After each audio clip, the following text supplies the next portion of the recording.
Aujourd'hui, le squad, on reçoit une vraie battante, une championne sur les tatamis et dans la vie. Asma Niang, c'est 6 titres de championne d'Afrique en judo, une participation aux Jeux Olympiques, mais surtout un mental d'acier.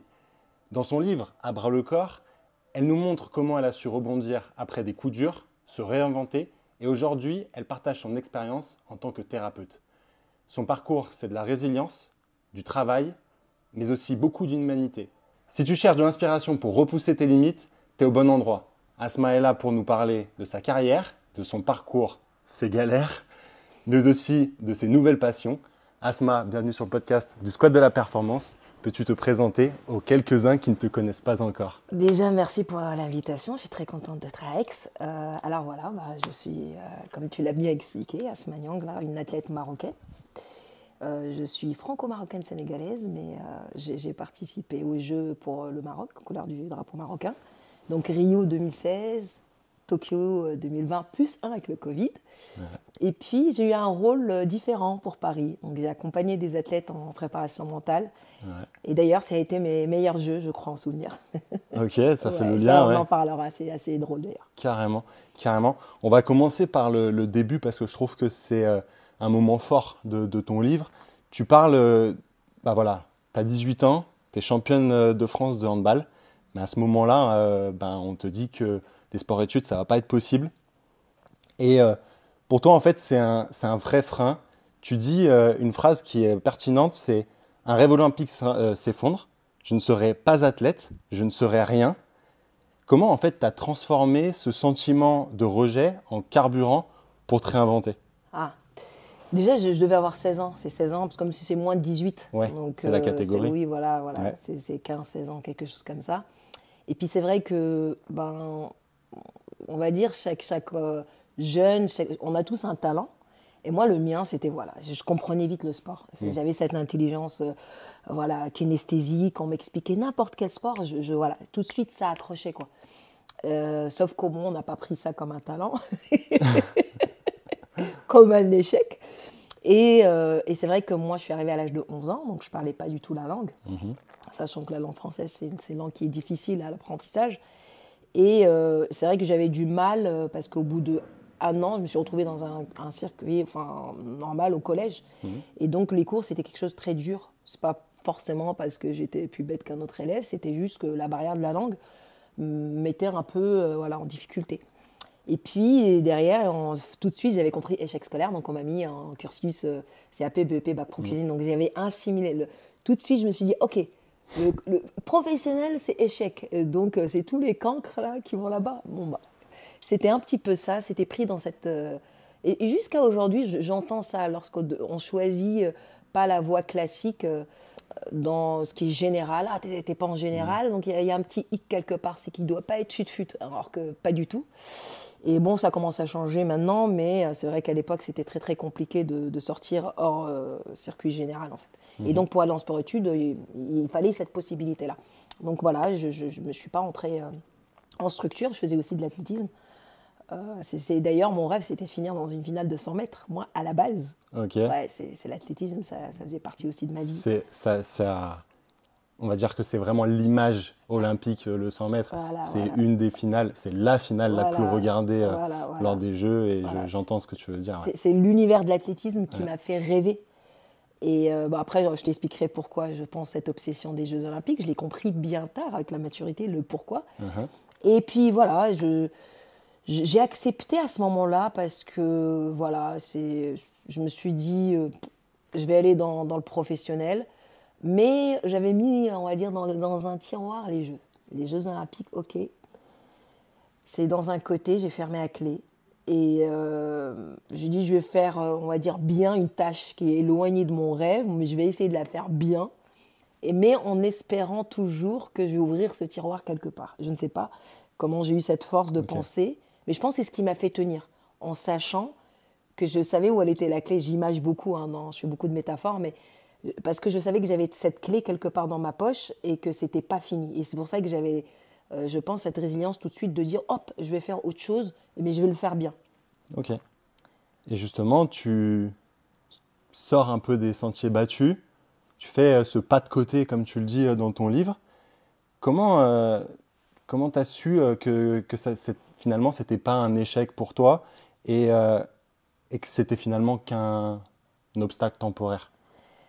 En fait, à cet âge-là, on ne le comprend pas, hein. Enfin, c'est pour ça que j'ai écrit une phrase dans mon livre. J'ai décidé de couper beaucoup d'oignons pour faire les jeux. C'est-à-dire que voilà, je sais qu'il y a quelque chose qui m'a. Parce que j'étais en contrat de calibre, donc je gagnais de l'argent. Donc il y avait un côté entrepreneur tout de suite. Ah, je gagne de l'argent très très jeune, pendant que mes copines, elles étaient où en sport-études ou elles continuaient leurs études. Moi, tout de suite, j'étais dans le métier. Si tu fais une semaine à l'école, 3 semaines en entreprise et tu gagnes de l'argent. Donc je gagnais de l'argent déjà très tôt. Depuis 16 ans que je travaille. Donc, et puis je pense que j'étais aussi dans un milieu très militarisé, parce que la brigade, la cuisine, c'est quelque chose de très très carré, patriarcal aussi.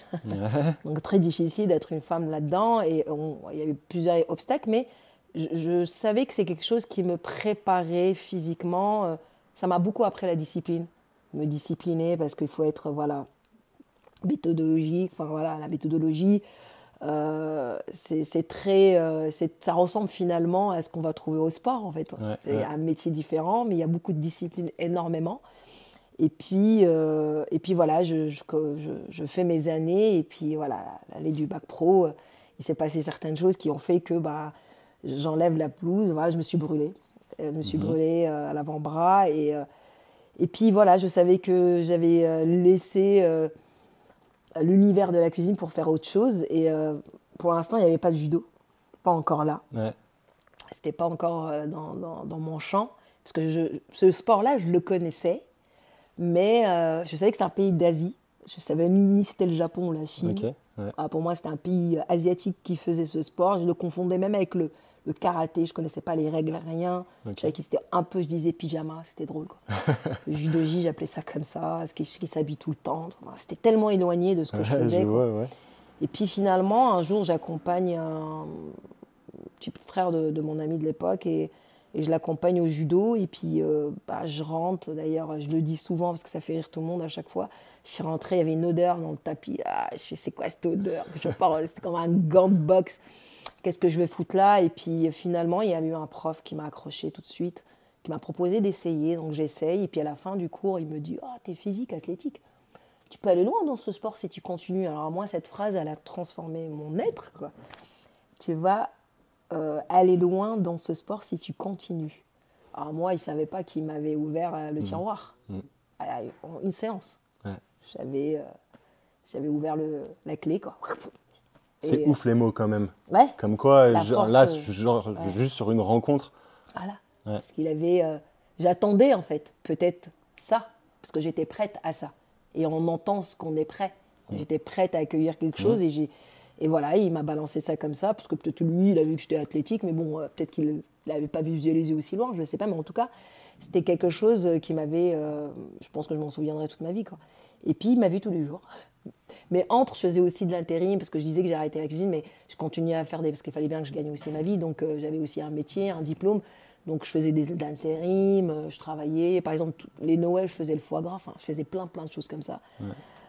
Désolée pour les véganes, hein, oui, j'ai fait du foie gras, beaucoup de foie gras pour gagner ma vie, je le vendais.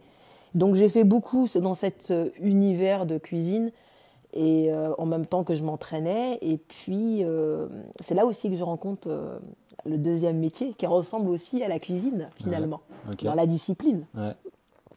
Et je pense que c'est ce métier, c'est la cuisine qui m'a aussi préparée à rentrer chez les sapeurs-pompiers. Parce que finalement, discipline, très patriarcale, il faut tenir dans un milieu très masculin. Et puis les horaires, à la cuisine, oui chef, ou non chef, tu dis pas un chef, voilà, tu ramasses. Et là, c'était un petit peu pareil. Donc j'étais déjà formée un petit peu, même si bon, le métier, c'est pas la même chose, mais c'était déjà en moi, c'était déjà là. Donc c'est vrai que pour l'intégration, c'était un peu plus facile.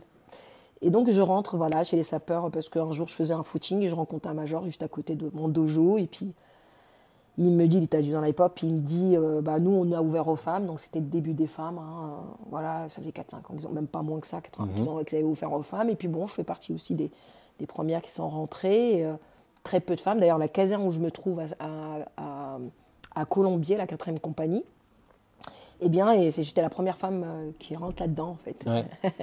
C'est fou quand même. Mais est-ce que tu peux nous rappeler, donc tu dis quand tu commences ce premier cours de judo, tu amènes donc le petit frère de ton ami de l'époque. Tu as quel âge à ce moment-là? Alors là, je dois 20 ans, exactement 20 Ouais, ans.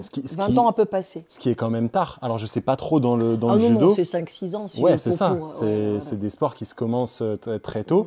On a énuméré ton palmarès et ton parcours au début du podcast. C'est fou quand même.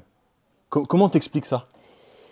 Alors moi, je pense sincèrement que j'avais déjà le fait que j'avais ce talent aussi. Ouais. Le fait que depuis petite, ouais, kinesthésique, tout ça, tu disais. Oui, puis surtout j'étais hyperactive. Donc maintenant on peut dire, voilà, les enfants TDAH, c'était impossible que je reste 10 minutes quelque part assise. Okay. C'était moi à l'école, c'était très difficile. Ouais. C'est pas vraiment adapté à, à ta personnalité. Je pense qu'aujourd'hui, ils m'ont détecté DTH, TDAH, voilà, déjà aussi dyslexique, enfin, j'avais plein de hyperactivités, tous les 10. Abonné à l'hôpital, brûlé là, enfin, tout le temps brûlé, toujours à l'hôpital, quelque chose. La piscine, voilà, enfin, je me rappelle à 5 ans, je saute parce que j'ai l'impression que je sais nager, je ne sais pas nager, je me tenais au bord. Enfin, toujours, Asma, elle est là, il y a danger. Donc vous imaginez l'enfant que j'étais. Et je pense que pour canaliser tout ça, c'était bien le sport, je pense. Et finalement, j'avais aussi cette intelligence, parce que souvent les athlètes, voilà, c'est des êtres très intelligents, parce qu'ils ont de comprendre le mécanisme cognitif de la pratique du sport. Donc moi, j'arrivais tout de suite. Ça pouvait être le judo, comme ça pouvait être le basket, comme ça pouvait... On m'aurait mis quelque part et focus. Je pense que je serais peut-être partie loin ou pas, mais en tout cas, je me serais amusée.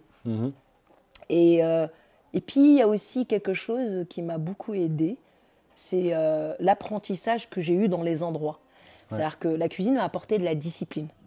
Vraiment, c'est très discipliné. Vraiment, moi, j'en ai un peu chié, parce que, voilà, il faut savoir que moi, je n'ai pas eu trop de repères, donc on va dire un repère patriarcal, donc le papa. Donc, moi, je me retrouve qu'avec des hommes. Et tac, donc mon éducation, c'est tac, tac, tac, tac. Et donc, je pense que c'est quelque chose qui m'a énormément aidée, je pense sincèrement, dans le sens où j'ai eu des repères un peu... Il y a eu des gens qui étaient peut-être du point négatif, mais moi, je me suis rapprochée de ceux qui étaient positifs, qui m'ont créé un repère. Et ça, c'était quelque chose de très positif dans ma carrière. Donc, ils m'ont inculqué cette discipline. Si on veut quelque chose, il faut de la discipline. Et ça est toujours quelque part dans la tête. Je veux quelque chose, voilà, il y a un truc que j'aime pas. Je me rappellerai toujours, il y a un chef, il me dit, j'en avais marre de faire un truc peut-être en cuisine. Il m'avait dit une phrase, je devais avoir peut-être 16-17 ans. Il me dit, comme ça, on ne peut pas toujours faire quelque chose qu'on aime, mais on le fait quand même. Avec le temps, tu vas aimer. C'est tout bête, cette phrase, en fait.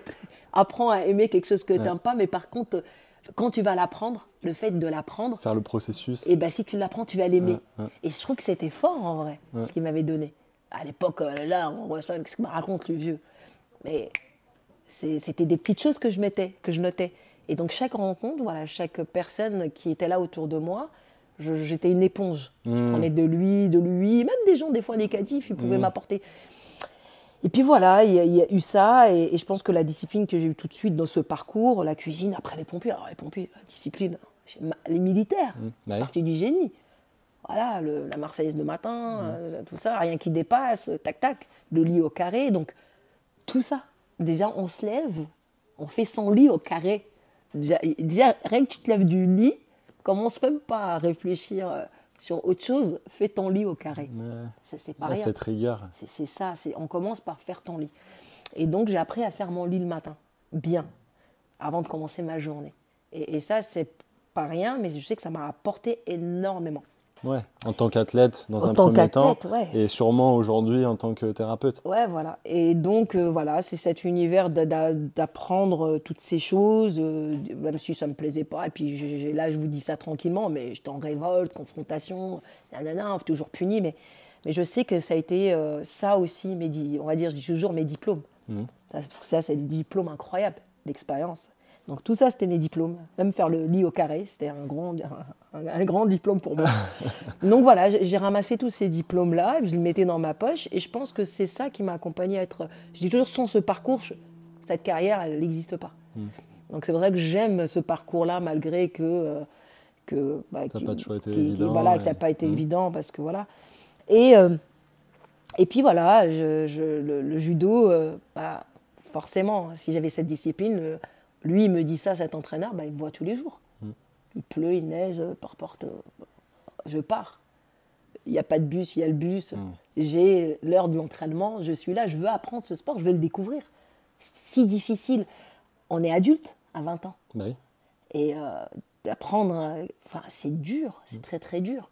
Et puis il faut savoir qu'il n'y a pas beaucoup en fait, le judo, il faut savoir qu'on est très petit, on le pratique. Où on est ado, on fait un peu de compétition. On n'a pas trop de judo loisirs énormément. Donc c'est très rare de voir quelqu'un 20 ans, 22 ans comme moi. Donc je pratiquais le judo avec des personnes qui étaient déjà ceinture noire, qui avaient déjà de l'expérience, même s'ils ne font pas de haut niveau, mais c'était dur de trouver quelqu'un qui m'était similaire. Mais donc j'étais toujours avec des personnes qui avaient un peu d'expérience là-dedans. T'as mis combien de temps pour qu'on se rende compte entre ta ceinture blanche, donc la première ceinture, et ta première ceinture noire? Alors, au bout de 3 ans, je fais une compète. Ok. Donc, on m'a pas fait le cursus pareil. On me donnait les ceintures, à part la ceinture noire, où j'ai fait mes katas. Et d'ailleurs, j'avais beaucoup stressé pour les katas. C'était l'examen de ma vie, quoi. C'était waouh, ça, c'était vraiment le diplôme. Il fallait que quand je parle de jumage avec les métaphores des diplômes, alors là, c'était incroyable pour moi, parce que je stressais tellement que c'était dur pour moi de le comprendre. C'est un sport qui est très, très technique. Pour le comprendre, j'ai mis beaucoup d'années, en fait. Et jusqu'à aujourd'hui, je ne connais pas tout du judo, en fait. Je pense que l'entraîneur, il ne m'a pas appris à être une judokate. Enfin, sur le tapis, parce que toutes les valeurs du judo, ça, c'est quelque chose que j'ai bien acquis. Mais c'est surtout être une combattante. Il faut gagner, il faut mettre l'autre sur le dos. Il y a certaines techniques, je vais t'en apprendre quelques-unes, et voilà. Et c'est ça, je pense, si on commençait dès le début, je pense le temps, voilà. Et il savait où je voulais aller, parce que moi, j'ai été honnête avec lui. Je lui disais la vérité, il ne s'est pas moqué.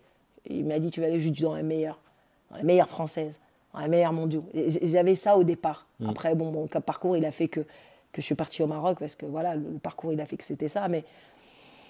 Et puis voilà tout simplement le fait que j'étais opinâtre, je continuais à m'entraîner. Et puis au bout de, on va dire, 4-5 ans de judo, je fais les championnats de France première division. Et là, j'étais ceinture marron. Et puis là, je fais pied du podium. Je suis une demi-finale. J'avais battu la championne de France en titre à l'époque. Waouh! C'est vrai, il y avait les jambes et tout. Moi, on me disait... Faire kataguruma, pour moi, c'était pas kataguruma. Kataguruma, c'était porter pompier. Parce que nous, on m'expliquait les techniques en japonais, je comprenais rien. C'était porter pompier à kataguruma. Donc, porter pompier est bon. Et c'est ça qui est juste incroyable. C'était voilà. Et je savais que j'avais un entraîneur à l'époque où j'étais partie à Ponto. Franck, d'ailleurs, il fait partie aussi du chapitre Rencontre magique. Lui, il me parlait souvent. En pompier, pour que je comprenne les trucs, il y a le feu là, il me parlait dans mon langage. Ok, mais c'est intéressant parce que là, depuis quelques minutes qu'on parle, tu évoques la puissance quand même des mots. Et je trouve intéressant parce que ce podcast, il est écouté par des sportifs de tout niveau, mais aussi par des professionnels du sport. Et en fait, on se rend compte que quand on dit des choses à un athlète, ça peut être hyper péjoratif, mais aussi hyper amélioratif. Et comme tu dis, donner les clés du tiroir, en fait. Et je trouve intéressant aussi pour du coup les sportifs de se dire soyez attentifs. Soyez attentifs parce qu'il y a des choses où peut-être que vous n'allez pas les comprendre à l'instant T, mais ça va avoir des répercussions sur le court, moyen, voire même long terme comme tu nous le montres aujourd'hui en fait. Ce que je dis, c'est vraiment puissant parce que d'ailleurs, pour pas que j'oublie, il y a un film et un livre qui est extraordinaire sur ça et je le cite souvent dans mon livre. C'est Le Guerrier Pacifique. D'ailleurs, à la conclusion du...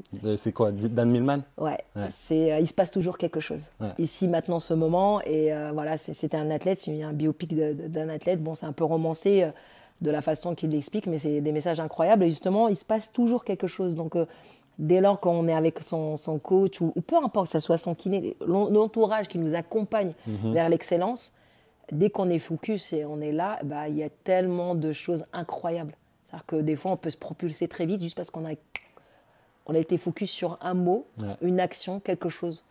Donc tous nos sens, s'ils sont là, en fait, les diplômes. Mais c'est fort parce que, tu vois, moi, ce livre-là, je l'ai lu grâce à Rudy Koya. D'ailleurs, si certains veulent écouter l'épisode, j'ai interviewé Rudy Koya qui nous parlait de cet épisode et me l'avait conseillé. Mais j'aimerais revenir là un peu sur cette histoire voilà, pour les jeunes sportifs. Tu l'as dit que le sport-études, ce n'était pas la seule voie vers la réussite. La preuve en image avec toi.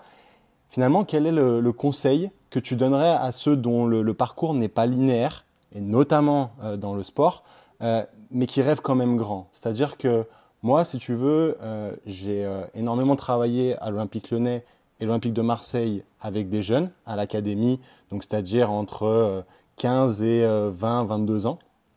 Et c'est des gens qui sont dans un cursus, mais qui parfois en sortent. Et en fait, je me rends compte que, en tout cas dans le football, c'est pas toujours évident. Pour autant, il y a quand même des athlètes, je pense directement à un athlète comme Ribéry, qui est pas du tout dans ce schéma-là et qui a fait une carrière qu'on lui connaît. Toi, quels sont tes conseils par rapport à tout ça?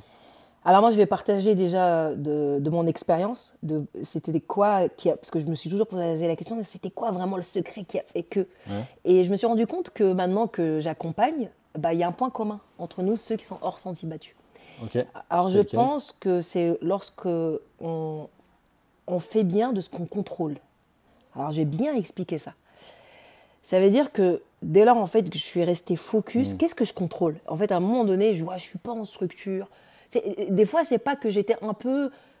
dès que j'étais concentrée sur l'extérieur, je voyais mes copines en sport-études, je voyais comment j'étais là, je prenais des noctambus parce que je faisais des intérims, toujours brûlés, des trucs. Enfin, j'étais pas dans mon univers, donc si j'étais happée par l'extérieur, j'arrête ma carrière.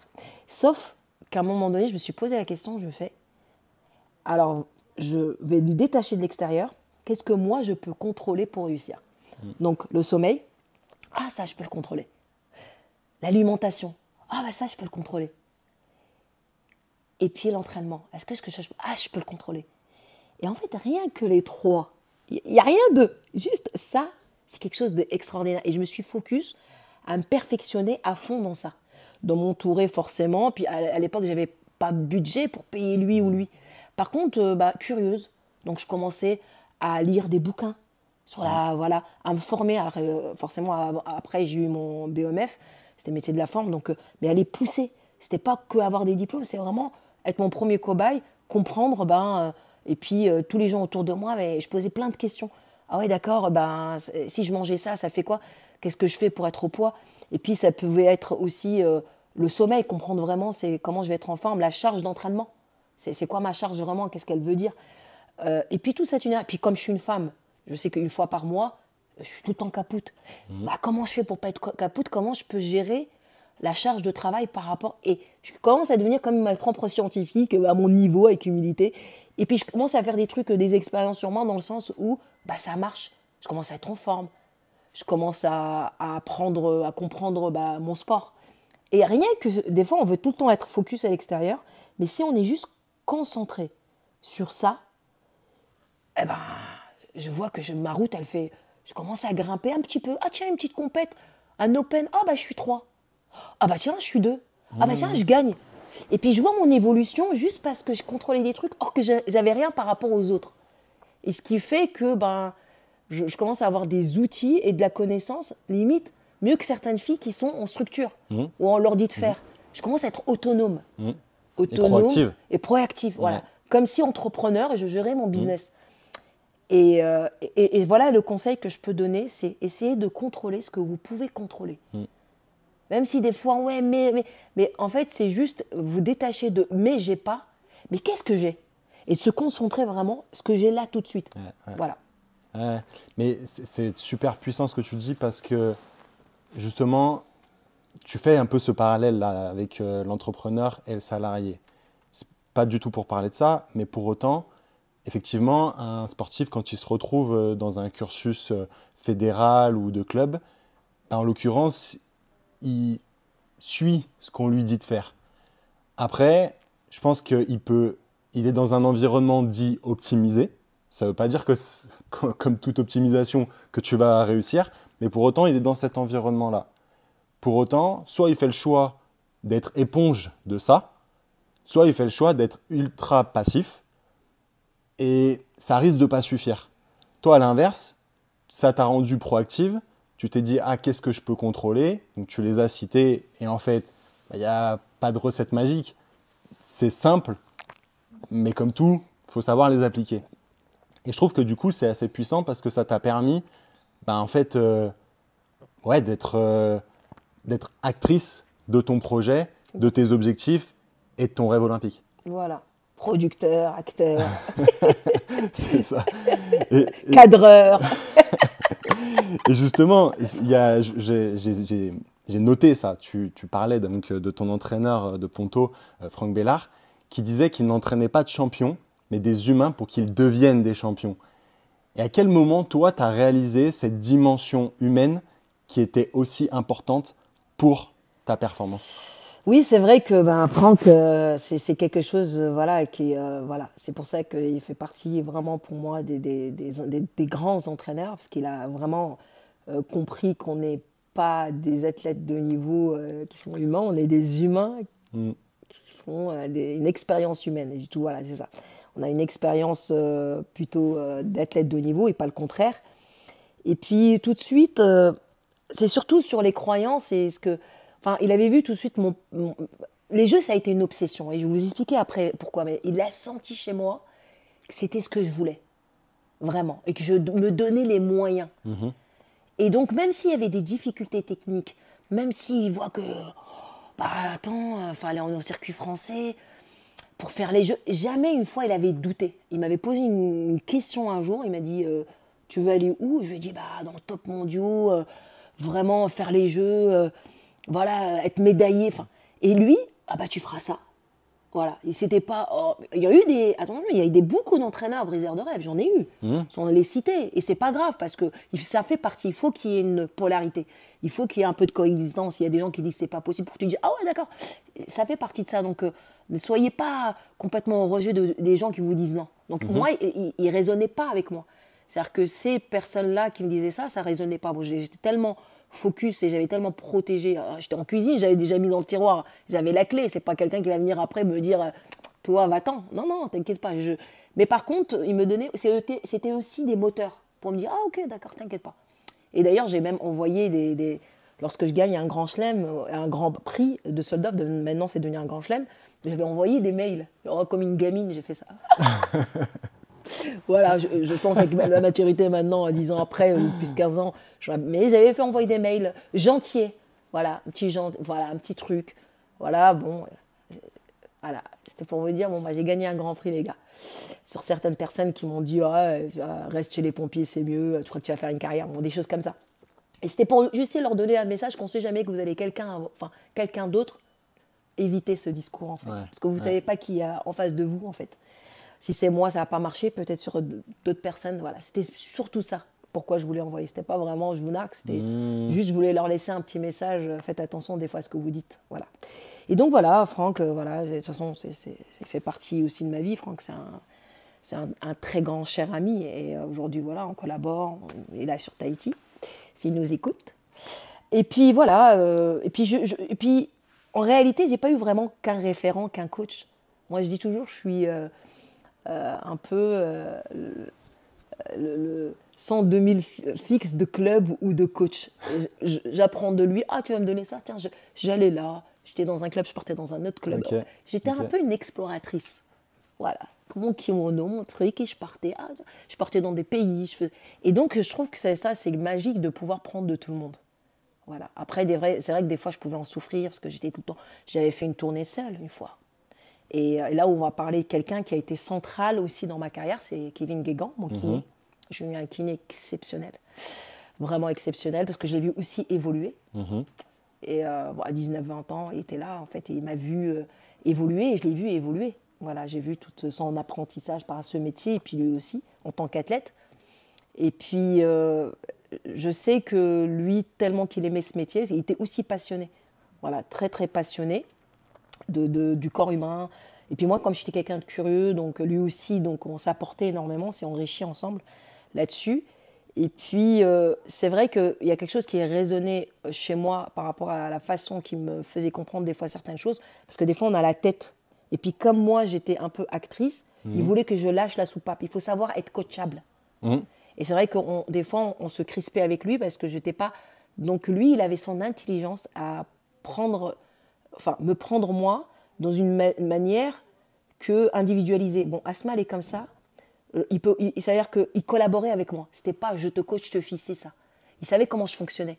Donc moi, j'avais besoin d'avoir un collaborateur. Ouais. Il est entrepreneur, moi aussi, on collabore ensemble. Parce qu'il savait que j'étais comme ça. Je ne pouvais pas être coachable de cette manière-là. Et lui, il a été très intelligent pour le comprendre. Et donc, il collaborait avec moi. Donc, on discutait. Et puis, il me faisait passer des messages très puissants. À aussi comprendre que mon corps, il faut qu'il soit disponible. Ce n'est pas aller chercher la médaille à tout prix, mais que pour chercher cette médaille, il faut rendre son corps disponible. Et pour rendre son corps disponible, il faut aussi éviter la blessure. Et cette image, je sais qu'il me l'a donnée et qui est tout le temps restée toute ma carrière et que j'ai envie de la partager parce que c'est une pépite. Vous imaginez l'autoroute. Si vous traversez l'autoroute, vous avez 99,9%. La A4, là, à 3 h du matin, quand il n'y a pas de bouchon. Vous la traversez, il y a des moyens qu'on n'est pas mort. Si on a de la chance, à 0, donc, la plupart de ça, on peut se faire percuter. Maintenant, si on traverse sur un passage clouté, je ne dis pas qu'on ne va pas mourir, mais on a 99,9% de ne pas mourir. Et ça, c'est la même chose sur un terrain de foot, tapis de judo. C'est-à-dire que si on fait ce qu'il faut pour la prophylaxie, certaines choses qui font qu'on fait de la prévention, de la réhabilitation, certaines choses vraiment solides pour que dans le judo, le genou il va à gauche, à droite, et si on ne le prépare pas à la blessure, tout ça, c'est exactement dans le même métaphore d'autoroute. Et donc, je suis une athlète qui ne me blessait pas énormément. Et ma longévité, elle a duré longtemps grâce à ce concept, tout simple. Ce pourcentage-là, et voilà, de le comprendre. Et bon, à chaque fois que je montais sur... Est-ce que je me posais la question, est-ce que mon corps est disponible ? Est-ce que j'ai tout fait pour qu'il soit disponible là, tout de suite, par mon sport ? Et donc, c'était quelque chose qui était important. Et puis, c'est vrai que la période de l'Olympiade de Rio, j'ai fait... Même si j'avais des pets, ce n'était pas des gros pets. C'est-à-dire que ça pouvait être plus, mais c'est parce que j'ai fait une prévention qui fait que ça pouvait tenir. Et tu as sûrement créé, j'aime bien ce concept de marge de sécurité. Marge de sécurité. Qui fait que, effectivement, tu as eu des dégâts, mais qui étaient beaucoup moins importants, liés au fait que tu étais plus forte, que tu avais plus de résilience sur certains mouvements que d'autres. Je raconte une petite anecdote. J'avais fait une tournée toute seule à Abu Dhabi, Chine, Corée, Japon. Et je m'étais blessée parce que lui, des fois financièrement, il ne pouvait pas venir avec moi. Donc je partais toute seule. J'étais partie toute seule, donc par visio, on se coachait comme ça. Hein. Et puis là, j'avais un ligament interne vraiment qui tenait pratiquement à rien. Bon, j'ai réussi à faire une belle tournée. J'avais fait 5 à Abu Dhabi, 2 Chine, 3 Corée, 5 Kyoto. Voilà, c'était une belle tournée. Et finalement, au lieu d'avoir un croisé qui est sur un an, un croisé, ça... Voilà, et puis des fois, il y en a qui ne reviennent pas aussi dur. Non, c'est sûr. Et moi, en fait, mes pets, même si c'était dur, parce que tellement que je travaillais sur ça, je simulais tellement dans mes entraînements la blessure, certaines choses en prophylaxie, que finalement, même avec la fatigue, tout ça, en fait, ça tenait. Quand tu dis que tu simulais la blessure, ça veut dire que tu allais dans des contraintes extrêmes. Ah oui, il faut. Dans l'entraînement. Évidemment. Oui. Pour justement préparer ton corps à avoir cette expérience-là et justement ne pas être blessé le cas échéant sur un sparring par exemple. Oui, par exemple, un détail, j'avais des problèmes de cheville et c'est comme un peu le trailer, hein. C'est faire un peu simuler cette blessure que la cheville elle part. Puis à force de faire avec du poids, et en fait finalement quand ça arrive, un petit truc, mais c'est pas à péter, c'est pas la grosse entorse. Et donc voilà, simuler la blessure, mais que ça soit cadré. Et si on ne sait pas le faire, il y a des professionnels et puis aller pousser la recherche là-dessus. En tout cas, c'est quelque chose qui m'a énormément, cette prévention-là, qui a augmenté les chances. Et ça, à quel moment tu le captes ? Parce que je trouve ça hyper mature de ta part aujourd'hui de nous le dire à la fin de ta carrière. Mais du coup, toi, à quel moment tu captes ce genre de choses que je trouve hyper intéressant et qui déjà est hyper important pour n'importe quel sportif. On sait aussi l'impact mental que ça a d'être blessé et donc de diminuer ce risque-là, voire même la durée d'une blessure, ça peut être hyper intéressant. Mais aussi, finalement, pour tout à chacun, on sait qu'une entorse de cheville, il y en a plus de 6000 par jour en France. Donc ça touche véritablement tout le monde. À quel moment tu captes ça? Alors moi, je pense que c'est un processus parce que j'ai eu toujours, encore une fois, je le dis, j'ai toujours eu des belles personnes. Alors, j'ai aussi Nathalie, vraiment une prépa physique exceptionnelle, nutritionniste aussi sur la nourriture. Elle m'a appris à bien manger. Et puis, je pense que c'est ce process-là de toutes ces personnes, je me suis entourée très pro. Ouais. En fait, j'avais compris tout de suite qu'il fallait que je prenne les meilleurs, des gens qui sont passionnés et que je vais prendre. Voilà, je vais manger. Alors, ils vont me donner à manger. Et ils avaient toutes les personnes autour de moi, ils avaient toujours le même discours. Ouais. Ça collait. Quand je partais là, ils me disaient la même chose. Là, sur la performance, attends, ils ne se connaissaient pas au départ. Et je fais non, mais là, c'est ça qu'il faut. Ouais. Et donc, ça partait dans ce sens, me confondre. C'est bon, je suis sur la bonne voie. Et donc, voilà, c'était un process. Forcément, Kevin, lui, il continuait à se former. Et donc, le fait de continuer, moi, je profitais de toutes ces formations, je les mangeais aussi. Moi aussi, il a pris certaines choses. Et donc, voilà, c'était tout le temps un partage comme ça. Et je pense, voilà, c'est un process. Et surtout, ça vient de... Je dis souvent aux athlètes de haut niveau que j'accompagne, c'est qu'on essaye de connaître, certes, son sport, il faut. Mais pour faire son sport, il faut un outil. Et l'outil, c'est quoi? C'est votre corps. C'est sans votre corps, vous n'allez pas à ce sport-là. Donc, si vous n'êtes pas capable de savoir, il est où votre psoas? Il y a des athlètes encore qui ont 30 ans, ils ne savent pas. Non, mais vraiment, je ne rigole pas. Oui, vraiment, réellement, c'est triste de ne pas connaître son corps. Je ne suis pas en train de critiquer, mais je suis un peu exigeante des fois avec des athlètes que j'accompagne, dans le sens, c'est très bienveillant de leur dire que votre corps, c'est votre première maison. Je ne dis pas que vous devez être prof de physiologie, d'aller jusqu'à l'extrême, mais de connaître des bases, de connaître un peu des hormones. Voilà, vous savez que la mélatonine, c'est votre hormone du sommeil, si elle n'est pas là. Des détails qui vont faire que vous connaissez un peu... c'est comme si vous avez une voiture de course, Ferrari, belle voiture, vous ne savez même pas la conduire. Vous êtes là, vous ne savez pas. Elle est où le truc là? C'est le bouton.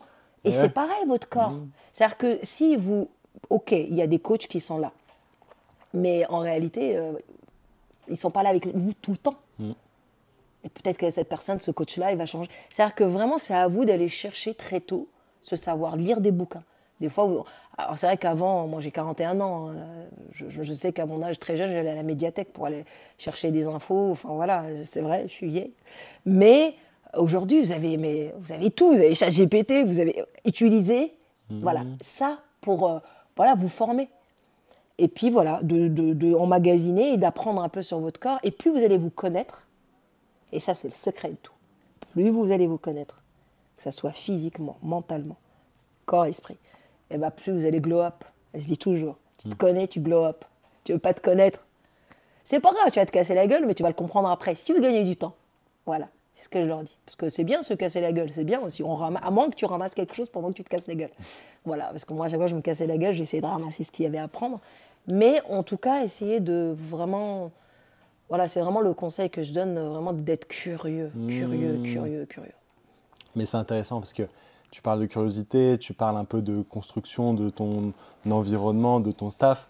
Après ça, je peux juste mic drop, tu vois, parce que c'est exactement la mission du podcast, c'est de montrer ces choses-là. Et toi, en fait, tu l'as compris et très, très tôt. En tout cas, c'est ce qui t'a permis, comme tu dis, de glow up. Tu nous as parlé finalement de beaucoup de personnes dans des environnements différents, kinés, entraîneurs, nutritionnistes, préparateurs physiques, etc. C'est des gens avec qui tu as noué des relations. Comment tu as fait pour renouer ces relations de confiance avec eux? Au début, forcément, vous savez, une relation humaine, moi j'arrive avec un projet. Ok.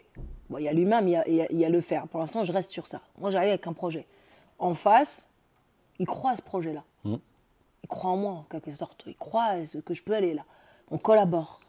Et que je vois dans cette mission, dans ce projet, dans cette collaboration, c'est bienveillant. Et ça veut dire que je vois que c'est bienveillant dans mon faire humain, c'est-à-dire faire, mais en même temps, mon être, c'est-à-dire que la personne, elle est vraiment gentille de ce que je représente. C'est-à-dire que humainement, c'était des gens autour de moi qui étaient vraiment gentils, vraiment profondément bienveillants. Enfin, gentils, quand je me dis gentils, on se prenait la tête avec Kevin, on s'est fait la gueule 10 000 fois. C'est pas de ce que je parle de gentil. Non, mais c'est vraiment la bienveillance. J'ai senti vraiment qu'il y avait de la bienveillance. Et donc, tout de suite, j'ai aussi fait confiance. Confiance, et voilà, c'est quelque chose à deux. Puis moi aussi, ça m'a donné confiance, qu'eux qui me font confiance, en fait, tout simplement. On est des êtres sociaux. Et ça aussi, c'est quelque chose d'important et puis aussi avoir de l'humilité d'apprendre. Parce qu'en fait, des fois, notre ego fait... Moi, j'ai toujours un athlète de niveau qui n'a plus envie d'apprendre. Il est en fin de carrière. Il ne faut pas chercher à comprendre. Et ça, c'est dur, les mots que je dis. Un athlète de niveau qui ne veut strictement plus rien apprendre, qu'il soit champion du monde ou pas. Et champion du monde, il va descendre, il n'est plus pour l'année prochaine. Donc, s'il n'a plus envie d'apprendre, c'est que lui-même se met en fin de carrière. C'est-à-dire qu'il n'a plus l'humilité de vouloir apprendre. Et si tu ne veux pas apprendre, tu n'as plus envie de jouer. Et donc, tu n'as plus envie d'aller chercher... Je parle vraiment du sport de haut niveau. Et c'est vrai que je vois souvent des athlètes faire la gueule, souvent, mais que ça dure une fois, 2 fois, que ça arrive. Mais si pendant 1 an, tu es déprimé, moi j'en ai vu des athlètes déprimés pendant 1 an, je les vois tout le temps à faire la gueule. Et je leur pose souvent la question, je me dis, mais pourquoi tu n'arrêtes pas? Enfin, moi, je suis dans un endroit pendant 1 an et c'est la souffrance. J'essaye de switcher ça. Alors peut-être quelque chose de beaucoup plus profond, ça c'est autre chose. Je ne suis pas vraiment dans le jugement, j'observe, mais je dis souvent, s'il n'y a plus envie d'apprentissage, on se sent mal dans un endroit, il faut arrêter. Mais, moi, je pense qu'il y a une partie, par rapport à ce que tu viens de dire et de mon expérience, qui est liée à l'étiquetage qu'on a en tant que sportif. C'est-à-dire que pour certaines personnes, surtout si elle est célèbre, connue par le grand public, elle a cette représentation, elle représente quelque chose, et elle représente quelque chose par rapport à ce qu'elle a fait dans son sport. Et parfois, c'est peut-être compliqué, j'imagine, de quitter son sport lié au fait que tu vois, à cet étiquetage-là que les gens nous mettent. Oui, je comprends, la pression de quitter la petite mort. La petite mort, ouais. Ça me fait penser en ce moment à Nadal. Ouais, oui. Nadal. On sait qu'il va bientôt quitter les circuits. Ouais, voilà. Mais oui, bien sûr, la petite mort, c'est déjà, des fois, c'est compliqué. Mais on le voit, ce phénomène, on le voit très tôt. Okay. Très, très tôt. Même des juniors 2, 3. Alors, il faut savoir que le système en France, c'est un système très compliqué parce qu'il y a beaucoup de monde. Très difficile. Le judo français se porte bien. C'est une belle école. Et donc, la sélection, elle est très dure. Donc, c'est très, très dur. Après, il y a des histoires il y a vraiment des histoires d'athlètes qui ont réussi aussi à perfer sur le tard. Notamment Kylian Leblouch. Il a été très, très fort très, très tard. Et, parce qu'il a aussi ce point commun qu'on partage, c'est la discipline. Il a un peu il a ça énormément. Je pense qu'il répondrait la même chose là-dessus. Il a fait ce qu'il pouvait contrôler jusqu'à réussir à faire sa médaille aux Europes. Donc il fait partie vraiment quelqu'un aussi hors sentier battu. Club, on l'a pris vraiment, il a dû réussir vraiment sur le tard. Une très belle carrière aussi. Mais en tout cas, peut-être que je suis un peu dure dans ça, mais c'est vrai que moi j'accompagne et qu'en prépa mentale, si je vois que ça dure très longtemps et que je vois vraiment que l'athlète n'a plus envie d'être là, en fait, je vais individualiser. Je vais peut-être, après j'ai la casquette thérapeute, peut-être à l'aider à savoir dire au revoir à la chose qu'il aime le plus. Et c'est là où je vais reprendre Dan Millman, citation incroyable. Un guerrier n'abandonne jamais quelque chose qu'il aime, il trouve de l'amour dans ce qu'il fait. Et ça, je l'ai compris lors que je suis partie à l'entraînement la semaine dernière en judo. J'ai fait judo, mais je ne cherche plus à être la meilleure, à faire des compétitions. Mais par contre, le judo fera toujours partie de ma vie. Et je n'ai pas quitté le judo. Le judo, il est encore là. Peut-être que j'ai quitté l'idée de vouloir être la meilleure et de cette carrière qui m'a apporté énormément. Mais par contre, le judo, il est là. Le sport, il ne m'a jamais abandonné. Et dans la croyance collective des athlètes, le sport va aller leur... Ça y est. Mais non, c'est pas ça que vous allez quitter. Il sera toujours là, votre sport. Vous pouvez toujours vous amuser et puis transformer quelque chose. Et des fois, ça se passe bien. Ils le comprennent 3-4 ans après quand ils remettent le kimono, souvent. Mais voilà. Switcher aussi sur les objectifs. Voilà, switcher complètement sur... et puis continuer à faire quelque chose qu'ils aiment. Parce que forcément, ce sport-là, ils l'aiment. Et des fois, ils l'abandonnent pour toujours. Ouais. C'est triste, en fait, d'abandonner quelque chose qu'on a fait pendant 15-20 ans. Et c'est pour ça qu'au Japon, ils sont extraordinaires là-dessus. Si tu arrêtes ton sport, tu es un ancien judoka. Tu ne peux pas dire que tu es judoka. Tu continues ton sport, ils s'en foutent de compète ou pas compète. Ils te posent la question, tu es judoka, tu fais du judo, tu pratiques. Oui, tu es judoka. Tu pratiques plus, ancien judoka. Okay. C'est pas comme nous, c'est un judoka. Non, non, le mec, ça fait 3 ans, 4 ans, il n'a pas mis le kimono. Ancien. Et on n'aime pas ça. Ah, ancien judoka. Non. Si tu veux garder le nom de judoka, continue ton sport. Et j'aimerais qu'on revienne un peu sur cette idée des relations que tu as pu nouer avec, comme tu disais, le staff, etc., mais aussi tes coéquipiers sur tout le long de ton parcours. D'ailleurs, dans ton livre, tu cites Boris Cyrulnik en disant « J'ai besoin de l'autre pour devenir moi-même ». Et finalement, comment ces relations t'ont permis de mieux te connaître sur le tatami, mais aussi en dehors, avec des personnes qui parfois étaient bienveillantes et parfois peut-être un peu moins? Ah oui, après moi, je pense que j'ai toujours, c'est pas que j'ai toujours fait preuve de résilience, je pense que ce sera pour toujours, je ne suis pas arrivée encore, parce que toute la vie, la résilience c'est le petit courage de chaque matin, c'est un travail éternel, même si aujourd'hui je suis thérapeute, tout ça, c'est un travail sur soi tout le temps. Ouais. Mais c'est vrai que dès lors, on a eu certains traumas ou difficultés lorsqu'on était sur la période de l'enfance, notre enfant blessé. Donc il y a des mémoires qui peuvent revenir à notre inconscient dans ce qu'on fait. Donc c'est pour ça que souvent, chez les athlètes de niveau, je sais qu'il y a souvent un terrain de vouloir être le meilleur. Ce n'est pas un sport de santé, le haut niveau. Il faut arrêter de dire ça. C'est un terrain beaucoup de névrose, le plein vide, vide plein, pas à se mentir. Le sport, et d'ailleurs Boris Cyrulnik, il a écrit un livre qui s'appelle « Moi j'aime le sport de petit niveau ». Donc pour être en bonne santé mentale, normalement, c'est le sport de petit niveau. Au quotidien, ce n'est pas l'extrême qu'on fait. On fait un sport très extrême, à 22 heures de sport, être tout le temps frustré, gagner et perdre. Enfin, on fait face à quelque chose qui est dur. Donc l'accompagnement, normalement, il doit être obligatoire pour garder sa santé mentale un peu équilibrée. Ouais, j'imagine. Et donc je pense que c'est ce process-là de tout le temps, ce petit courage de chaque matin. Et moi, j'ai toujours lu des livres de la psychologie, d'ailleurs. Voilà, c'est pour ça que j'en ai fait mon métier. Je suis toujours passionnée de psychologie, de potentiel humain. Ouais.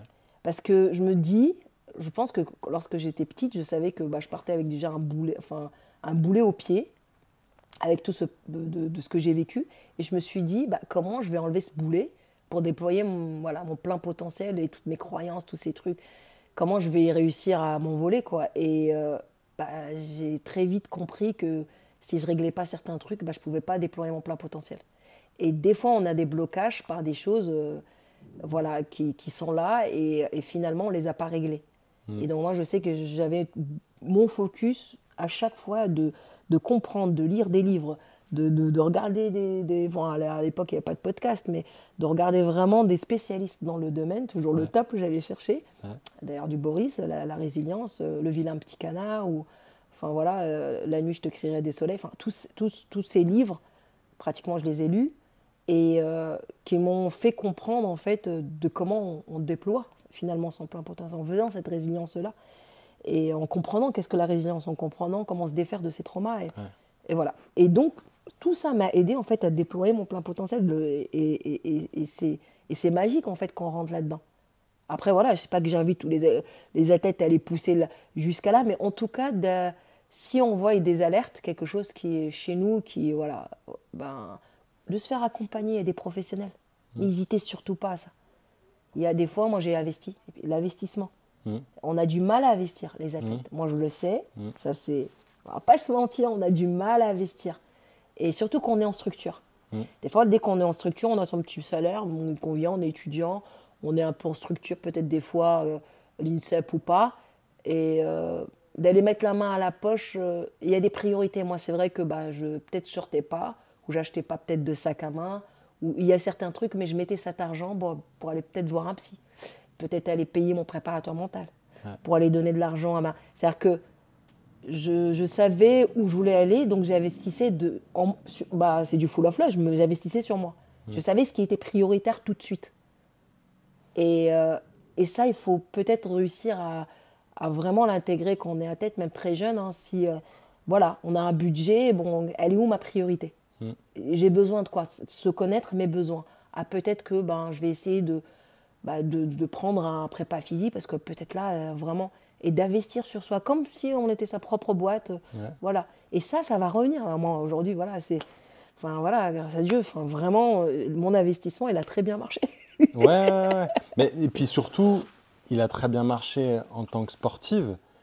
Mais admettons même que tu n'aies pas réussi dans le sport, ça t'a forcément nourri et amené là où tu es aujourd'hui en tant que thérapeute. Donc en fait,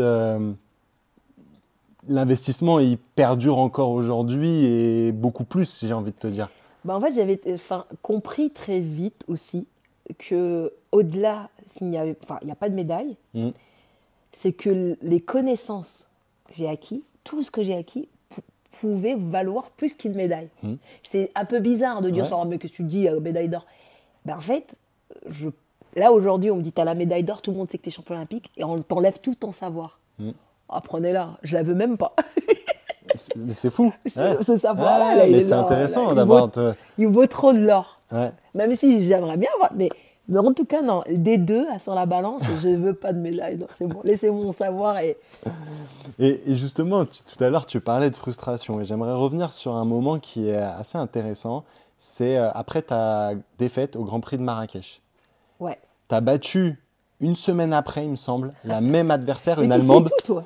J'ai tout lu. Incroyable. J'ai tout lu et je me suis vraiment intéressé parce que je trouvais ça vraiment intéressant sur la gestion de tes émotions. Comment en fait tu as fait pour gérer les bas, puis directement atteindre le haut émotionnellement si rapidement? 2019, Ouais. je fais le Grand Prix chez moi, donc public, marocain. Ouais. J'avais la pression, beaucoup de pression, parce que faut savoir que je suis la meilleure palmarès du judo marocain. Ok. Et tout le monde m'attendait. Forcément, Asma va nous ramener une médaille. Donc, médias, pression sur moi, Asma, voilà. Et je savais que je portais ça, et il fallait que je le gère bien.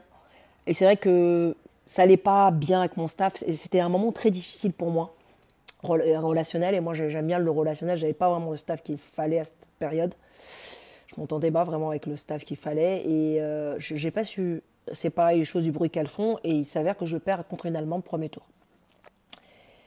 Et là, la semaine d'après, je fais le grand chelem en Russie, qui est un bourg, je crois. Ouais, c'est ça.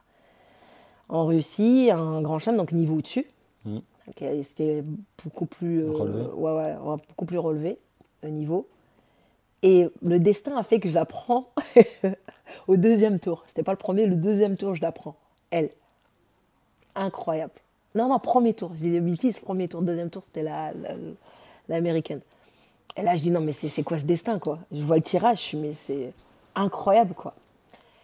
Et là, je pense, les athlètes, par moment, tu sais, quand l'athlète ressent le rejet, c'est quelque chose qu'il ressent. C'est-à-dire que quand il est le meilleur, tout le monde est avec lui. Dès qu'il perd, et ça, c'est OK, il faut l'accepter. En fait, ça, c'est vraiment, ça fait partie du... Et surtout aujourd'hui, avec les réseaux sociaux. Je ne suis pas en train de dire aux gens qui regardent les fans, tout ça, d'être horrible. Non. Je suis en train juste de parler aux athlètes qui peuvent subir ça et de se préparer à ça. C'est-à-dire que c'est pas personnel, rien ne prendre personnellement. En fait, des fois, même si j'ai eu des attaques tellement personnelles, des fois incompréhensibles, ça pouvait être raciste, ça pouvait être tout et n'importe quoi. On commence à récupérer même un peu du public un peu foot à dire des choses. Mais je savais qu'ils avaient ouvert chez moi un tiroir qui m'avait vraiment blessée. Et puis bon, ça m'a renvoyé quelque chose de lointain. Et puis je m'étais pas bien. Et c'est vrai que cette semaine-là, je m'étais pas entraînée. Alors que je perds, je rentre chez ma mère directement, parce qu'elle est à Marrakech. Et pendant 72 heures, je n'étais pas sortie de mon lit. Vraiment. J'étais pas bien, elle s'inquiétait, elle me dit mais tu vas combattre samedi prochain. Et moi, pas bien. Et sauf qu'à un moment donné, je fais c'est pas possible, là, pourquoi je suis dans ça. J'ai pris cette compétition et cette défaite beaucoup trop. Et c'est pas vraiment la compète. Et j'ai essayé de comprendre tout de suite qu'est-ce qu'il y a, ça a ouvert comme tiroir. Ouais. Et ben là, vraiment, dès que j'ai touché le point, et je commençais à mettre un peu de full of love un peu dans ce tiroir-là, à dire ouais, je me suis reconnecté un petit peu à moi, prépa mentale, tout ça. Et là, hop, je me sentais un peu mieux, plus pression, voilà. Et puis j'arrive en Russie, et là je dis, je me prends pas la tête sur la médaille, j'en avais rien à foutre. Je fais, tu sais quoi, tu vas prendre plaisir, match par match, combat par combat. Ici maintenant, ce moment, ce combat-là, c'est l'Allemande. Encore, on va aller sur celle-là, c'est ma finale. Premier tour, c'était ma finale. Je gagne mon premier tour, ma finale. Deuxième tour, troisième tour. En plus d'ailleurs, franchement, il faut regarder le combat avec la japonaise, parce que vraiment, ils n'ont pas été très sympas sur l'arbitrage. Et là, moi, je critique rarement, mais là... Et donc là, j'arrive en place de 3 sur une médaille olympique, une autrichienne. Je gagne, quoi. Bon, c'est Migeshi, donc forcément, j'avais fait ce signe du phénix. Et ça, tout ça pour vous dire qu'au final... c'est ça en fait, ça fait partie du jeu, tout ça en fait. Il n'y a rien de drama, nous des fois on est là, parce qu'on est tellement, et puis dès qu'au finalement, on lâche prise, voilà, peut-être que j'arrive avec cette forme-là à Marrakech, je gagne peut-être, ça se trouve. Et voilà, il fallait que je vive ça pour comprendre en fait. Et puis c'est toujours, chaque compétition, moi je dis, c'est toujours une masterclass, j'apprends toujours quelque chose. Par contre, j'ai toujours appris de mes défaites. Ouais. Plus, vraiment. Après, Victor, on peut apprendre certaines choses, mais c'est vrai que les défaites, comme de place de 5, cette médaille en chocolat de demi-finaliste au championnat du monde, ça c'est quelque chose que j'ai appris beaucoup aussi sur moi. C'est le pourquoi j'avais peur de gagner en fait. Ouais, j'entends. Dans ton parcours, tu nous parles de tes blessures mentales, psychologiques, de tes brûlures en cuisine, de tes blessures physiques. Et on le voit sur la couverture de ton livre, tu nous parles donc du kintsugi, l'art japonais qui célèbre les brisures comme des parties de l'histoire d'un objet. Comment en fait tu as appris à valoriser tes propres blessures dans ton parcours de sportive? Après, c'est un process, hein. J'étais aussi bien accompagnée. Et puis, encore une fois, c'est toute cette expérience. Tout. Et puis, je pense qu'aussi, ça fait partie aussi de la discipline que j'ai. Cette discipline, moi, c'est pour moi la définition de chacun sa définition. Moi, la mienne, c'est comme si j'arrosais une plante.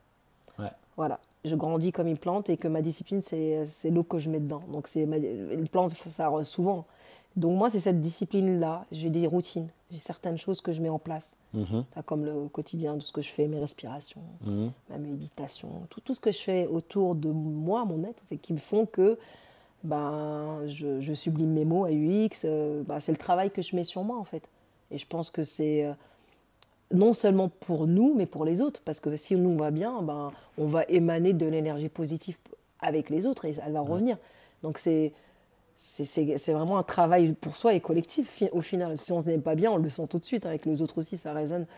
Et donc, je pense que c'est cette discipline jusqu'à aujourd'hui que je mets. Voilà, j'arrose, je m'arrose. J'arrose assez souvent. J'aime bien prendre cette image parce que c'est ce qui me parle le plus, ce petit courage de chaque matin que je parle souvent dans le livre. Ouais. Et puis, je découvre le kintsugi au Japon. Kin qui veut dire ortsuki, fissure. Et puis, je vois l'objet qui se casse et qui se recolle, quoi. Waouh! Et je me trouve en kintsugi. Moi, je me visualise que j'étais peut-être un vase ou je sais pas. J'ai visualisé que j'étais ça, moi. Waouh! Puis je me dis, ouais, je l'ai mis de côté. Jusqu'à que Kintsugi People, formation, tout ça, à fond. Et je continue jusqu'à aujourd'hui, parce que c'est un métier sans fin, son apprentissage. Et puis voilà, Kintsugi People, même bientôt, c'est déjà là avec mon association Kintsugi Vibes, j'en parlerai. Ouais. Mais en tout cas, voilà, tout l'univers où j'accompagne non seulement des athlètes de haut niveau, mais aussi chaque être qui, sur sa résilience, l'accompagner à on va dire, à être autonome de lui-même. J'image de construire son propre kintsugi. Ouais. Lui-même, il sait. À un moment donné, il a les outils. Voilà. Lui-même, il est autonome, voilà, à prendre soin de lui et lui-même à s'arroser. Voilà, mon accompagnement, il est là. Il n'est pas dans le coaching physique. Non, non. Lui aussi, il doit se former à ça aussi, personne en face. Je vois la thérapie de cette manière-là. Je responsabilise je crois que c'est la plus belle forme d'amour qu'on puisse donner à quelqu'un, c'est de lui donner une responsabilité et de lui dire je te fais confiance. Rendre les gens autonomes. Parce qu'on est dans une société où on ne nous responsabilise pas au final. Non. Et donc, responsabilité, étymologie, répondre d'eux. Tu as vu que j'aimais bien les étymologies dans mon livre et les langages d'oiseaux. Et pour moi, ils résonnent. Le choix des mots et responsabilité, on doit répondre de quelque chose pour nous-mêmes, en fait, déjà, et pour les autres. Et donc, il n'y a pas trop de liberté sans responsabilité. Et donc, la responsabilité, c'est quelque chose de super important. Et c'est vrai que c'est un mot qui m'a toujours accompagnée, de me sentir responsable. Mais c'est plein d'espoir parce que, comme tu l'as dit, c'est des brisures qu'on va faire d'or. D'une certaine manière, dans l'image même de ce vase qui va être recollé d'or, ça le rend davantage beau d'avoir ces attachements. Est-ce que d'une certaine manière, le fait d'avoir plusieurs échecs, plusieurs brisures, nous permet pas d'une certaine manière de nous hisser vers le haut? Après, je ne suis pas du tout sur ce qui ne te tue pas plus fort, enfin tous ces trucs-là, Ok. souffre. Non, c'est plutôt en fait, c'est là. Et puis qu'est-ce qu'on fait avec ce qu'on a là? Ok, moi j'ai ça, j'ai ces traumas. Qu'est-ce qu'on en fait? C'est pas, il faut absolument que tu passes par le dur pour. Non, non, je suis pas du tout là-dedans. D'ailleurs, je n'aime pas trop cette citation, ce qui te tue pas te rend plus fort. Ou sinon, il y en a une autre qui est du même genre. Enfin, il y en a plein comme ça et on les vend en ce moment dans ce développement impersonnel. Je suis pas du tout là-dessus parce que ce qui nous tue pas aussi nous abîme. Mais ce qui nous abîme, on peut le sublimer. Et moi, c'est à travers le kintsugi que j'ai compris que l'or que je cherchais au final, c'était ma lumière. Ok. Voilà, pour être la meilleure version de moi, voilà, pour contribuer pour moi, pour la société. Enfin, de continuer à développer mon plein potentiel dans un autre domaine. Ok. Et finalement, je courais peut-être après l'or et j'en ai eu certaines médailles d'or. Mais finalement, c'était pour ma lumière. Tout ce process, c'était pour peut-être aussi ma mission de vie. Et puis trouver sa mission de vie, c'est quelque chose d'aussi honorable en fait. Et tout le monde ne trouve pas sa mission de vie au final. Et se trouver, donc moi, j'ai fait le tour sur moi, finalement, 72 pays, 72 voyages différents. Enfin, pas 72 voyages, mais 72 pays. On a eu beaucoup des voyages. Mais au final, le plus beau voyage, il était celui où j'ai fait ma découverte de qui j'étais. Et forcément, ça, c'est incroyable, en fait. Parce voilà, après, du coup, on sait où on va et on adhère sur notre mission de vie, quoi. Chacun a une mission de vie, mis à part que ça soit dans le sport, même si on finit sa carrière. Mais de la trouver, ça nous rend heureux. Voilà, tout simplement. Ouais, je comprends ton point de vue. Et donc on a bien compris qu'il y avait quand même un fil rouge dans ta vie, c'est le rêve olympique. En 2016, tu arrives au JO de Rio. Comment tu vis ce moment? Et qu'est-ce que tu as réussi finalement en franchissant cette étape? Est-ce qu'elle a été ultime ou pas d'ailleurs? D'ailleurs, parce que tu me poses cette question, parce que tu as lu le livre, je pense que tu voudrais peut-être que je parte sur ce passage où, au final, et c'est là où j'ai pris la plus belle leçon, je pense, à Rio, c'est parce que j'avais une obsession des jeux, moi. Oui. Obsession des jeux.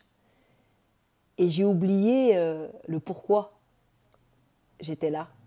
Parce que j'ai pas regardé. Et c'est là où le livre Alchimiste, je le mets. Ouais. Le voyage, il était incroyable. Et moi, j'étais focus sur l'arrivée, quoi. Destination, quoi. Et le voyage, il était fou. Et puis en fait, finalement, j'ai rien trouvé. Les jeux, c'est extraordinaire, c'est exceptionnel. Mais je n'avais pas trouvé ce que je pensais trouver. C'est une compète, ok. Le Grand Prix de Düsseldorf, c'était une compète. Et j'avais eu des filles, j'aurais pu avoir le même tirage. Pourquoi là, j'ai gagné et pas au jeu, quoi. Et donc, je pense que c'est parce que je suis arrivée là, et en finale, bah ok. Et c'est pour ça que d'ailleurs, je dis mes meilleurs jeux, étaient finalement ceux de Paris. Ouais. J'étais pas athlète. Et là, je vais vous expliquer pourquoi. Je t'explique pourquoi l'obsession des jeux. Je pense que le fait de ce parcours que j'ai eu quand j'étais petite, je n'ai pas eu une enfance heureuse. Et en fait, je me suis rendu compte très vite que les athlètes de haut niveau, c'était les seuls adultes dans la société qui jouent. Trouve-moi quelqu'un qui joue à part eux, adulte. Ah, mais vraiment, il n'y a que les... Je vois des adultes sauter comme en pack à sable, sur hauteur, en longueur. Sprinter, tout simplement. Ils font la course. Ils sautent, l'autre qui fait de la gym. Je dis, mais c'est quoi ces adultes qui jouent? Moi, je veux être cet adulte. Ouais. Et je veux continuer à jouer adulte. Et j'en ai fait une obsession de ce truc-là d'enfant que j'ai pas eu, de l'avoir tout le temps. Et là, quand j'étais au jeu, je n'avais pas joué. Et donc, à la base, c'était ça, continuer à jouer. Et donc, c'est vrai que dans notre société, les seuls rêveurs et les seuls qui jouent, c'est les athlètes de haut niveau. Ils nous font rêver. Aux Jeux Olympiques, là, ce qui s'est passé, ce qui a commencé à Paris, et là, les Parisiens, c'était incroyable. Parce qu'ils redonnent ça, ils nous font, en fait, ils résonnent l'enfant qu'on a en nous, les athlètes. C'est pour ça qu'on les aime tellement, on voit que c'est des adultes et puis ils rêvent comme des enfants. Et c'est pour ça qu'on est émerveillés. C'est pas pour la performance. C'est pour tout cet univers de voir un adulte qui est là, qui joue, et je trouve ça puissant en fait. Et donc je voulais être cet adulte, jusqu'à aujourd'hui d'ailleurs. Ouais, mais tu vois, c'est la première fois que j'entends ça. Et finalement, ça fait vachement sens. Parce que pour le coup, ce que moi je dis souvent, c'est que effectivement, tout simplement en préparation physique, une des activités que j'aime bien proposer, c'est sprinter. Mais en fait, il n'y a aucun adulte qui sprinte. Jamais. Sauf s'il fait de l'athlétisme. Mais sinon, effectivement, on n'en voit pas. Et pour autant, c'est une activité qui est hyper intéressante. Puis après, bien évidemment, tu parles de toutes les autres activités. Mais c'est le jeu, ouais, et ça revient forcément à ce terme très symbolique des Jeux Olympiques. J'aimerais qu'on parle en fait de ta longévité. Tu as commencé tard, mais tu as aussi terminé, entre guillemets, tard par rapport à ce que tu nous disais tout à l'heure. Tu as eu une médaille d'or, il me semble, à 40 ans, en 2023. Et tu dis dans le livre qu'on a l'âge de nos objectifs. Certains diront l'âge de nos artères. C'est plutôt une autre citation que je trouve beaucoup plus pertinente ici, surtout dans le cadre de notre podcast. Comment t'expliques finalement ta longévité, mais surtout dans un sport aussi exigeant que le judo? Je pense encore une fois, je veux revenir sur ça, je savais que l'âge ne pouvait pas être un frein, mais il fallait que je fasse du smart training. Ouais. Et non, voilà. J'ai mis, tu deviens un scientifique de comment, ta charge. Et puis aussi le fait que je m'écoute. Je m'écoute, voilà, je sais qu'est-ce que je dois mettre en place. Et puis je pense que le fait que je n'étais pas trop en structure, et ça, je pouvais le faire. Je n'avais pas une structure. Voilà, je faisais mon truc. J'étais hors structure, et donc il y avait vraiment des inconvénients énormes, mais j'avais cet avantage de gérer ma carrière comme je veux. Ouais. J'ai mon équipe. Voilà. Kevin, toujours, voilà, c'était, on gérait ensemble de comment ma charge. Ouais. Et par rapport à ça, et puis il me dit, t'inquiète pas, ça va tenir. Et puis voilà, ça tenait. Ah non, ça tenait. Ah tiens, hop, ça tient. Et puis à chaque fois, c'était comme ça. Et voilà, et puis j'étais partie, je pense, en Italie. J'avais 40 ans, et là, j'avais fait 2 en Italie, l'Open d'Italie. Et puis, je me sentais bien en forme. Je dis, je vais continuer. Puis le championnat d'Afrique, puis voilà. Et je pense sincèrement que, comme il disait, c'était Mbappé qui disait, on ne me parle pas d'âge, moi. Ouais. Il a raison, en fait, au final. Ouais. Au final, souvent, on entend, ouais, mais mon âge, tout ça. Les athlètes qui se plaignent de ça. Mais en réalité, tu te poses vraiment la question, est-ce que c'est vraiment l'âge ou si c'est autre chose? Et si c'est l'âge et que c'est trop dur, là, il faut te poser la question d'arrêter. Et il y a autre chose aussi, je pense que le fait que j'ai toujours un regard d'enfant, c'est-à-dire que moi, quand je suis sur un tatami, enfin, sur le judo, j'ai toujours envie d'apprendre. Ouais. J'ai toujours le sourire, j'ai toujours envie d'être là, j'ai envie de, voilà, je suis dans la joie. Et donc, en fait, finalement, je nourris, en fait, ça. Donc, si j'arrivais aigri, non, qu'est-ce que tu fous là? Personne, on t'a pas mis un couteau sous la gorge. Enfin, je pense qu'en France, voilà, on ne dit pas. Et puis, c'est pas comme certains pays où c'est nécessité. Enfin, il y a certains pays, le feu pour manger, et ça, c'est quelque chose que je peux comprendre. Et d'ailleurs, Kelmendi, une grande championne Kosovo, je me rappellerai toujours de sa réponse. Je lui avais posé la question pourquoi elle faisait judo, et à la base, elle m'a dit c'était pour l'argent. Ouais. J'avais besoin de nourrir ma famille, c'était pour l'argent. Et ça, c'est OK, j'ai un énorme respect pour ces athlètes. Elle est de quelle nationalité, tu dis? Kosovo. Kosovo, et puis bon, c'était à la base Albanie, enfin, elle a un parcours incroyable, mais c'était ça, et c'est OK, des athlètes qui me disent ça. Voilà, ça peut être aussi. Mais sinon, enfin, voilà, je pense vraiment que la longévité, c'est aussi la discipline qu'on s'impose. Et surtout sur la nutrition, ce qui est en dehors même de l'entraînement. Parce que ça, pour moi, ça fait partie de ton sommeil, ta nourriture. On est ce qu'on mange. Et ça, c'est réel. Je ne dis pas que je ne fais pas d'écart de temps en temps, que je ne suis pas non plus. Mais par contre, je me suis aperçu très vite que déjà, je ne faisais pas de régime sur les 2 Olympiades. Je mangeais très propre, vraiment. Okay. Voilà. J'avais compris tout de suite, on était ce qu'on mangeait. Et voilà, je ne veux pas être au poids, mais je veux être en forme sur le tapis. C'est-à-dire que ce n'est pas à me battre à perdre des 6-7 kilos, je ne sais pas, comme je pouvais faire à l'époque, je ne connaissais pas grand-chose là-dedans. Mais en tout cas, j'ai compris vite fait qu'on est ce qu'on mangeait. Et donc jusqu'à aujourd'hui, j'ai arrêté ma carrière, mais ça c'est quelque chose, maintenant je le fais, pas forcément pour moi, pour mon bien-être, quoi. De continuer, parce que je continue à faire des challenges fous, attention. Je vais devenir une sportive extrême bientôt. Ah ouais? Oui. Tu veux nous en parler? Oui, bien sûr. Alors, je me suis mis à l'apnée sous glace. Parce que tout le monde sait mon amour pour la glace, de mon immersion. Ouais. Parce que je suis adepte de Wim Hof, la méthode. Et puis, je ne sais pas, je me suis pris de passion sur l'univers de la respiration. Ouais. Je me suis énormément spécialisée. J'accompagne beaucoup dans la respiration. Parce que c'est une personne sur 2 ne sait pas respirer. Incroyable la respiration, son univers. On peut en parler, faire un podcast à part. Ouais, j'imagine. Et puis, je ne sais pas, je me suis vue que je commençais à exceller dans l'apnée. Et je me suis dit, glace, apnée, qu'est-ce qu'il y a comme sport? Apnée sous glace. Et donc, ça fait peur, attention. Dans l'eau, on ne peut pas sortir la tête. Donc, ça me challenge un petit peu, j'aime bien. Donc voilà, en décembre, je me ferai un petit challenge. De l'apnée sous glace dynamique. Trop cool, trop cool, voilà. trop cool. Donc j'apprends quelque chose à zéro. J'adore déjà nager. Ouais. Enfin, je savais nager, mais bien nager en apnée. Donc je me fais coacher, voilà. Je fais mon petit... Donc si je fais ce test, je deviens ce challenge une athlète de l'extrême. Trop cool, trop cool. Ben, on va suivre ça de près. Et tu vois, tu parlais de ces athlètes qui... avaient parfois d'autres types de motivations qui pouvaient être liées pour manger, etc.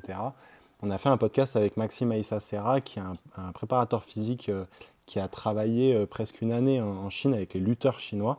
Et justement, il nous disait qu'en Chine, les mentalités étaient différentes et qu'il y avait déjà un peu de la sélection qui était faite au départ et que effectivement, on va dire que les athlètes n'avaient pas forcément les mêmes choix et disons que les réflexions n'étaient pas les mêmes pour d'autres athlètes dans d'autres pays. Donc ça fait le lien avec ce que tu dis. Tu nous parles finalement depuis le début de sommeil, de nutrition, de gestion de la charge d'entraînement qui sont en fait les piliers de la récupération. Beaucoup vont vouloir mettre des choses... parfois croient que c'est plus compliqué que ça, croient qu'il y a besoin d'investissements matériels extrêmes, mais ça en fait ça va être vraiment le sommet de la pyramide et c'est intéressant finalement de se rendre compte que toi en tant qu'athlète olympique, tu t'es adapté déjà par rapport à tes moyens et surtout à ta compréhension de la chose pour avoir une fondation hyper solide et puis derrière optimiser les choses par la suite comme tu le disais avec la respiration, par exemple, qui, j'imagine, t'a aidé aussi dans ton parcours énormément. Pour mieux récupérer après tes entraînements et puis tes combats, bien évidemment. Non, là, c'est exactement ça, l'univers de la récupération. Et puis, surtout, de l'univers de la gestion de stress. Ouais. Voilà. Donc, déjà, moi, je pense qu'il n'y a pas un jour où je ne respire pas, surtout avant de dormir. Ça me fait descendre un cortisol. Ouais. Qui dit cortisol bas, l'hormone du stress, la mélatonine, elle veut dire bonjour, je suis là. S'il y a trop de cortisol, souvent les athlètes ils ne comprennent pas pourquoi ça cogite là-haut. Ils veulent tout de suite. D'ailleurs, j'imagine un athlète de haut niveau comme s'il n'y a pas cet univers de récupération, c'est comme une maison qui brûle. C'est-à-dire qu'on est inflammé. L'oxydation, c'est ouf. Et donc, s'il n'y a pas ça, certaines choses qu'on met en place pour éteindre cette maison qui brûle, bah là, on peut aller un peu dans la complication, dans la blessure, dans la performance. On peut plonger. Et donc ça, j'avais compris très vite. Alors, je mettais en place certaines choses pour que ma maison, elle ne brûle pas trop. Et qu'à l'intérieur, donc je me supplémente. Je sais que je manque de vitamine D, d'oméga 3. Ça aussi, c'est un podcast, cet univers-là, sur l'alimentation. Et donc je faisais vraiment attention à toutes ces choses-là, en intention précise. Et puis, aussi la préparation mentale. Ça, c'est quelque chose où après, ça m'a nourri. C'est vrai que c'est drôle parce que toutes les formations, il me paraissait en fait plus facile par l'expérience. C'est-à-dire que dès que je faisais, par exemple, quand je fais ma formation pour être préparatrice mentale ou l'UFPP, c'est-à-dire que tout ce que j'ai vécu en expérience, en fait, pour moi, les cours, ils étaient beaucoup plus simples parce que je l'ai vécu. L'expérience, c'est quelque chose qu'il disait souvent, mon kiné Kevin, il me dit, mais toi, tu ne te rends pas compte, l'expérience que tu as, elle vaut tous les bancs d'université, il me disait souvent. Et c'est vrai, l'expérience, c'est quelque chose qu'on l'a vécu dans sa chair, tout ça, donc c'est quelque chose qu'on peut vraiment comprendre. Après, il y a la théorie, certes, mais il faut expérimenter, il faut être un peu un explorateur là-dessus. Ouais, carrément. Je vais te poser ma dernière question, ma question passe décisive. Qui aimerais-tu entendre passer au micro du squat de la performance? Alors, je partirais un peu sur des profils un peu, je ne sais pas si ça va être similaire, mais en tout cas, je sais que c'est des personnes qui ont eu leur parcours, mais aussi qu'ils ont été aussi maîtres de leur destin. Déjà, Kevin. Guégan, ça c'est sûr. Kevin, mon breton préféré, si tu veux venir, ça serait sympa. Il faut partir peut-être à distance, je ne sais pas. Ouais, on verra. Je dirais aussi Kylian Leblouch. Ouais, Kylian, vraiment au top. Ouais, mais tu vois, Kylian, j'ai beaucoup suivi un peu ce qu'il a fait, et notamment avec Shirin Boukli. J'ai interviewé donc le réalisateur du documentaire Champion. Je ne sais pas si tu as regardé ce documentaire, où on le voit beaucoup avec Shirin. Et je trouvais ça hyper intéressant en fait, de voir la préparation des Jeux sur les 4 années pré-olympiques avant ces Jeux de Paris. Et j'ai trouvé très intéressant sa manière de gérer déjà avec Shirin, mais aussi avec la fédération. Voilà. Après, je pense que c'est... je ne sais pas si tu le connais, Kevin. Tu connais Kevin il y a deux Kevin. Il y a Kevin Guégan, mais il y a Kevin... je pense que tu as déjà fait un podcast avec lui. Ferreira. Ah, mais Kevin Ferreira, c'est sûr qu'on va faire un podcast ensemble. Nous aussi, on devait se voir pour un podcast. Et lui, ça va être du masterclass. Mais je pense, tu vois, Kevin, moi, j'aime beaucoup son travail. Ça fait partie de mes mentors. Et je pense qu'on fera un podcast. Là, tu vois, ça fait 70, peut-être 80 épisodes quand on publiera le nôtre. Mais effectivement, je pense que dans les...